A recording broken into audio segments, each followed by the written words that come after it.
Rourkela media club ପକ୍ଷରୁ 74ତମ ସାଧାରଣତନ୍ତ୍ର ଦିବସ ଗୁରୁବାର ଦିନ ମହାସମାରୋହରେ ପାଳିତ ହୋଇଯାଇଛି। ଏଥିସହ ମା ସରସ୍ୱତୀଙ୍କ ପୂଜା ମଧ୍ୟ ପାରମ୍ପରିକ ରୀତିନୀତିରେ କରାଯାଇଥିଲା। Rourkela chamber of commerce and ଇଣ୍ଡଷ୍ଟ୍ରିଜର ଅଧ୍ୟକ୍ଷ ଶୁଭକାନ୍ତ ପଟ୍ଟନାୟକ ମୁଖ୍ୟ ଅତିଥି ଭାବେ ଯୋଗଦେଇ ଜାତୀୟ ପତାକା ଉତ୍ତୋଳନ କରିଥିଲେ। ଏହି ଅବସରରେ ଜାତୀୟ ସଙ୍ଗୀତ ଗାନ କରାଯାଇଥିଲା।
ଅନ୍ୟମାନଙ୍କ ମଧ୍ୟରେ ଚେମ୍ବରର ସାଧାରଣ ସମ୍ପାଦକ ସୁନୀଲ କୁମାର କାୟଲ, IHRCର ସୁନ୍ଦରଗଡ଼ ଜିଲ୍ଲା ସଭାପତି କୁମାର ବେହେରା ସମ୍ମାନିତ ଅତିଥି ଭାବେ ଯୋଗ ଦେଇଥିଲେ।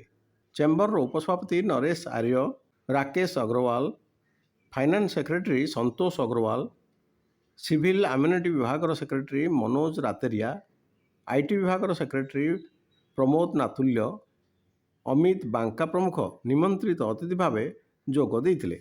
ମିଡ଼ିଆ କ୍ଲବର ଉପସଭାପତି ନିରଞ୍ଜନ ଦାସ ଓ ସମ୍ପାଦକ ବିବେକାନନ୍ଦ ଦାସଙ୍କ ଆବାହକତ୍ୱରେ ଏହି କାର୍ଯ୍ୟକ୍ରମ ଅନୁଷ୍ଠିତ ହୋଇଥିଲା। ଅତିଥିମାନଙ୍କ ମଧ୍ୟରେ କୁମାର ବେହେରା, ଜଟାଧାରୀ ମାଝୀ, ନରେଶ ଆର୍ୟ, ଡକ୍ଟର ସୁମନ ଦତ୍ତ, ଡକ୍ଟର ସୁବାସ ଲେଙ୍କା, ସୁନୀଲ କାୟଲ ପ୍ରମୁଖ ବକ୍ତବ୍ୟ ରଖିଥିଲେ।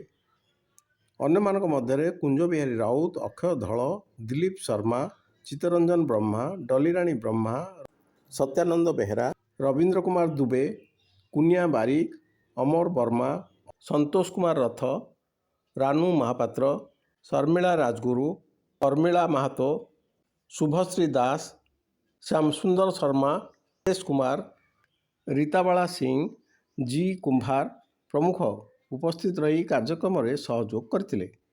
ରାଉରକେଲାରୁ ବିବେକାନନ୍ଦ ଦାସଙ୍କ ରିପୋର୍ଟ, ଉତ୍କଳମେଲ TV।